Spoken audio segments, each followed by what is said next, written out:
Les projets de Smart City sont les projets parisiens. 2050, la ville du futur.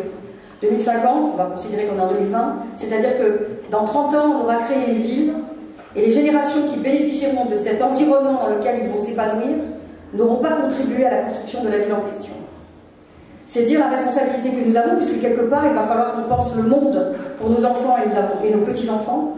Et je crois qu'il n'a jamais été aussi important pour nous que de prendre conscience de ces challenges qui sont d'une importance absolument effroyable quand on y réfléchit. Parce que si nous ne maîtrisons pas tout cela, eh bien nous allons peut-être leur donner un monde froid, abrupt. Les plans des Smart Cities sont superbes, effectivement, vous avez des grandes tours très hautes, parce qu'il va falloir, entre guillemets, empiler les gens parce que nous serons de plus en plus nombreux. Et en même temps, on se rend compte que les façades seront des façades de verre, il n'y aura déjà rien suspendu, mais quelle âme auront ces villes qui se ressembleront toutes? Et quelle est la part de l'homme lorsqu'il va investir ce milieu? Comment va-t-on se sentir comme des habitants et pas simplement des gens qui circulons? Et comment allons-nous aussi habiter le monde qui sera le nôtre? D'autant plus que, comme je le dis, dans 30 ans, je ne sais pas où nous serons. Parce que le temps, malgré tout... Non, mais il y a le transhumain qui arrive, ne vous inquiétez pas. On a encore la...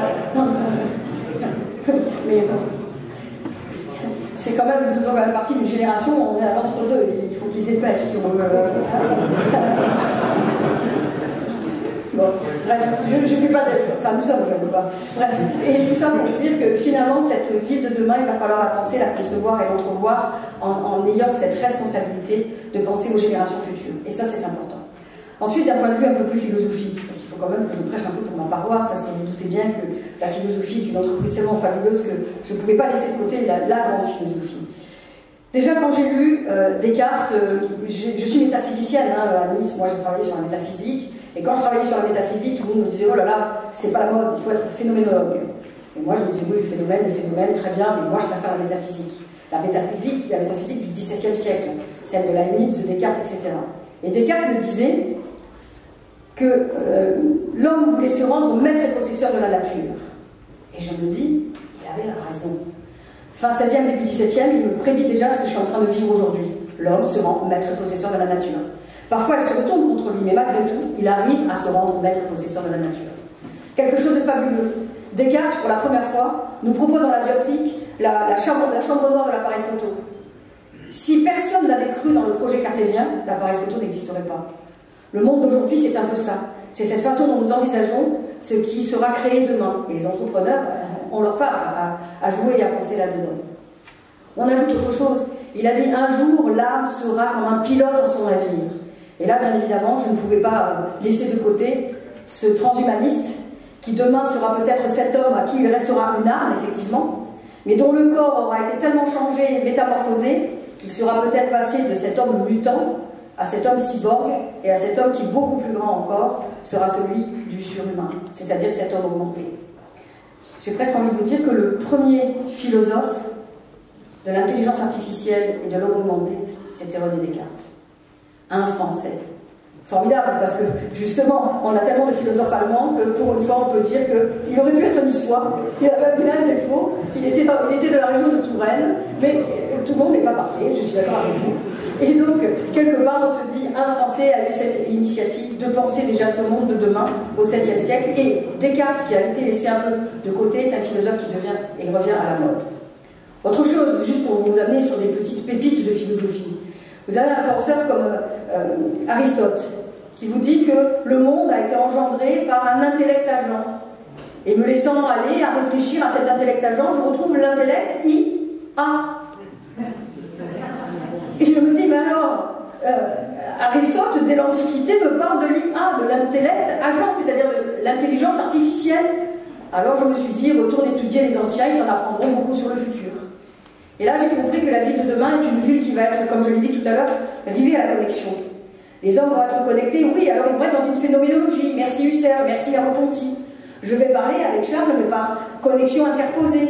Mais nous communiquerons quand même. Et l'interface qui sera l'objet sera peut-être un objet qui nous ramènera à être plus proches l'un de l'autre que si nous avions à nous voir de temps en temps, parce que finalement nous sommes à distance l'un de l'autre. Là, il y a déjà une relation, une interconnexion qui se fait. Ensuite, élément essentiel aussi, pensez que dans ce monde où il y a la possibilité d'envisager l'intelligence artificielle, c'est aussi se dire que si l'on dématérialise les relations, mais qu'elles sont quand même bien présentes, ça veut dire que sans se voir, on reste lié. On tisse du lien à partir d'un objet utile. Et là, ça devient intéressant parce que dans l'utilité, il ne faut pas penser que l'autre est un utilitaire. L'autre n'est pas un moyen, il est un projet. Et à partir de ce moment-là, on peut reconstruire une autre altérité. Les politiques. Il faut quand même parler des politiques. Alors, on va parler gentiment parce qu'il ne s'agit pas de faire de polémique. Mais le politique, demain, va repenser complètement sa fonction pour plusieurs raisons. La première, c'est qu'il va pouvoir se présenter à ses citoyens de manière dématérialisée. Non seulement il pourra y avoir peut-être un hologramme auquel on s'adressera en permanence en posant des questions, qui par le biais d'un algorithme vous répondra en ayant simplement intégré dans la machine différents discours, par exemple de M. Estrosi, qui les aura combinés et qui sera capable de répondre à toutes les questions des citoyens. On va donc ouvrir un nouvel espace qui fait que comme les hommes seront représentés par des robots, comme ils vont dématérialiser leurs relations, l'espace du politique sera lui-même dématérialisé. Pour faire plus simple, parce que j'en vois qui froncent les yeux, il faut savoir que le monde de demain, avec les robots, va nous permettre de libérer du temps. Nous allons libérer du temps et nous allons rentrer dans une forme d'oisiveté. Philosophiquement parlant, qu'allons-nous faire de ce temps libre? Est-ce qu'on va dormir? Est-ce qu'on va jouer à des jeux vidéo? Est-ce qu'on va réinvestir nos relations humaines? Est-ce qu'on va se cultiver? Qu'allons-nous faire? La voiture autonome, très bien, si je fais Nice-Paris en voiture, qu'est-ce que je vais faire pendant tout ce temps-là? Comment réinjecter dans cet espace-temps qui est le mien, que je vais me réapproprier totalement, comment réinjecter quelque chose qui va me rendre plus humain et qui va faire que, comme Nietzsche le disait, il faut être le surhumain, c'est-à-dire celui qui est capable de dépassement au nom d'une humanité et non pas d'un narcissisme exacerbé. Ça, c'est important. Et c'est important au point que si les machines travaillent pour nous, ces machines vont avoir une rentabilité. Cette rentabilité va peut-être m'amener à une monnaie dématérialisée. Vous remarquez qu'on n'a quasiment plus de monnaie dans les poches. Cette monnaie dématérialisée, finalement, me permettra de vivre. Mais en même temps, ce temps qui sera libéré pour moi, eh bien, je vais redevenir libre comme mes antiques. Que faisaient les citoyens à Athènes pendant que leurs esclaves, ou dans le monde de demain, les robots, travaillaient pour eux? Eh bien, ils pouvaient se présenter à l'agora. Donc, on aura des agoras politiques du futur, c'est-à-dire se présenter à l'agora pour, dans la démocratie, donc réhabiliter une démocratie, pouvoir envisager les échanges autour de la citoyenneté et autour de la cité. Ce qui veut dire que l'agora du futur, il faut le penser, c'est un endroit où finalement il y aura des espaces virtuels dans lesquels les citoyens pourront s'entretenir les uns avec les autres. Un espace dans lequel on pourra poser des questions et en même temps chacun s'exprimant pourra aussi d'une certaine façon dire des choses qu'il n'oserait peut-être pas dire directement face aux politiques. Et de ces questions, certaines seront peut-être absurdes, mais d'autres amèneront peut-être à des réflexions et feront grandir l'homme à une autre citoyenneté, dans une citoyenneté dématérialisée mais dont l'efficacité sera efficiente puisque nous la ressentirons. Voilà des exemples en fait qui interpellent la philosophe bien évidemment et qui interpellent l'homme du demain et l'homme du futur. Autre point, cet homme augmenté. On a dit de cet homme augmenté que finalement il allait petit à petit gagner en temporalité. Il est vrai que l'homme est arrivé à ça depuis qu'il est né. Il est jeté au monde, comme dirait Sartre, pour y mourir. Quelle injustice, ce don de la vie et en même temps la perte de la vie. Qu'est-ce qu'on pourrait faire finalement pour pouvoir vivre plus longtemps, sans parler forcément d'une éternité? Quoique si on revient à Thucydide, il disait que celui qui ne voulait plus être éternel allait s'allonger près d'un arbre et en disant « ça y est, je peux rendre mon dernier soupir », c'est-à-dire que mon long sommeil peut s'entreprendre puisque je n'ai plus rien à apprendre de cette vie. Donc nous pouvons espérer peut-être un demain des hommes où nous choisirons d'en rester là, alors que d'autres voudront à l'inverse prolonger leur vie. Ce qui veut dire que ça va transformer nos relations humaines, et ça aussi, il faut peut-être s'y préparer. Donc, vous voyez, les enjeux sont importants parce qu'à mesure que l'homme va perdre, en quelque sorte, en biologie, c'est-à-dire en vie, il va gagner en cyborg, c'est-à-dire il va gagner en mécanique, il va gagner en nanotechnologie. Alors le philosophe doit être à la limite entre tout cela. Il faut pouvoir célébrer, en quelque sorte, les progrès technologiques et scientifiques, mais en même temps, il faut poser les garde-fous. Il faut commencer à réfléchir à ce que nous ferons de nos vies demain, lorsque nous aurons du temps et de l'oisiveté. Je rappelle qu'en grec, la skolé, c'est l'école, et ça veut dire le temps libre. Nous allons donc avoir du temps libre demain, si la machine travaille pour nous. Nous allons aussi avoir des espaces qui seront dématérialisés, mais dans lesquels nous allons avoir à communiquer les uns avec les autres. Les liens ne seront plus peut-être directs, mais ça sera des liens, comme disait Saint-Exupéry, qui seront quand même là, bel et bien présents, et des liens qui ouvriront à une autre humanité. Une autre humanité, certes, mais dans laquelle il va falloir peut-être réinvestir davantage d'humains. Alors ces robots, quel statut pour demain? Là, c'est tout ce qui est juridique qui va poser la question. Quel statut pour mon robot?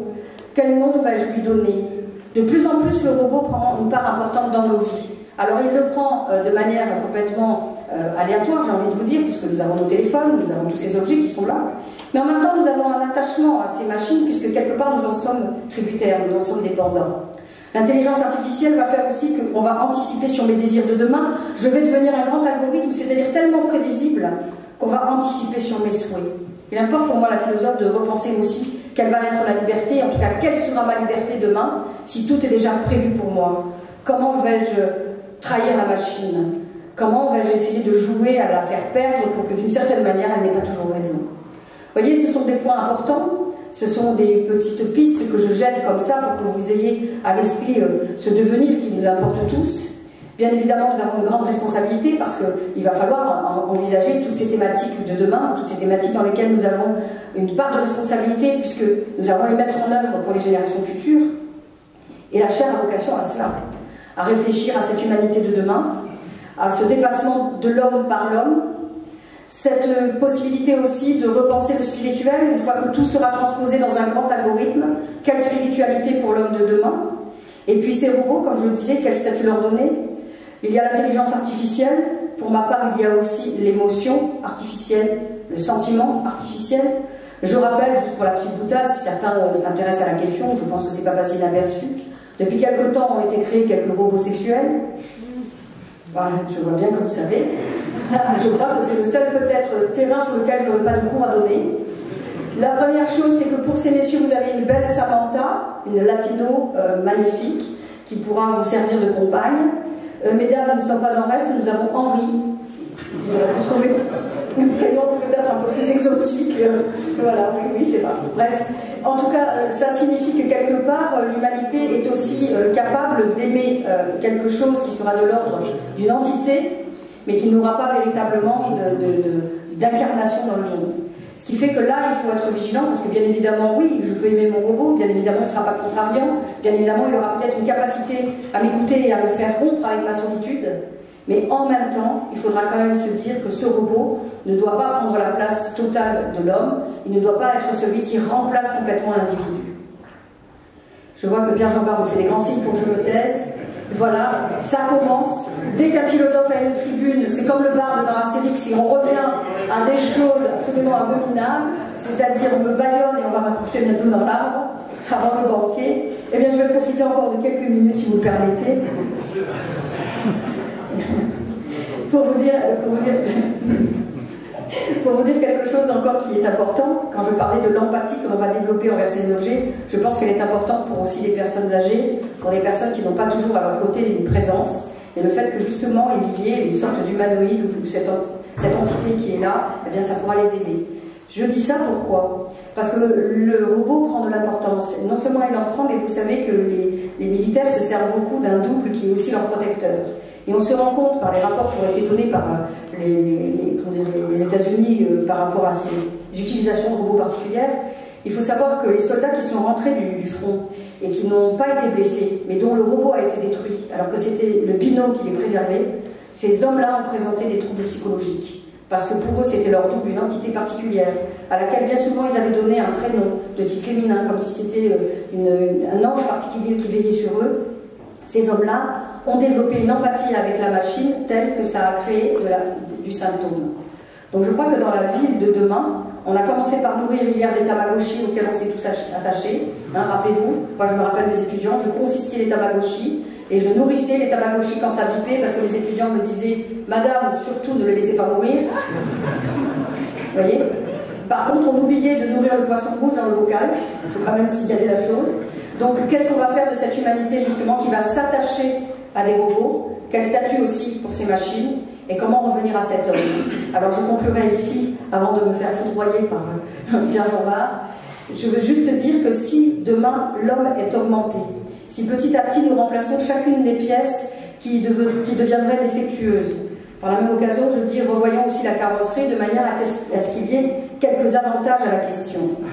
Mais lorsque la bio aura tellement disparu qu'il me faudra appuyer sur un petit bouton que j'aurai placé près de mon cœur pour sortir une petite fiole dans laquelle il restera la part de cellules qui m'est propre, alors qu'il est déjà prévu un génome synthétique pour 2026. Comment vais-je penser ma vie? Comment vais-je penser la génétique? Comment vais-je penser ce rapport à cette petite capsule qui me rappellera que j'étais de l'ordre du vivant? Et je crois que la philosophe que je suis aujourd'hui, et qui vient bien sûr dans ce partenariat, et je vous en remercie tous, et je vous remercie tous aussi d'être présents, c'est la philosophe aussi qui tient à parler de cet homme carencé. Parce que si nous ne sommes plus que des humanoïdes, pour moi la vie va se carencer, et peut-être qu'il faudra donner une part de réflexion et accorder une part de réflexion, non seulement à la cellule de vie qui restera en nous, mais aussi à la nature, aux animaux, à tout ce qui est de l'ordre du vivant, et qu'on ne doit pas laisser pour compte parce que nous voulons développer un monde rivé aux technosciences. Merci à vous.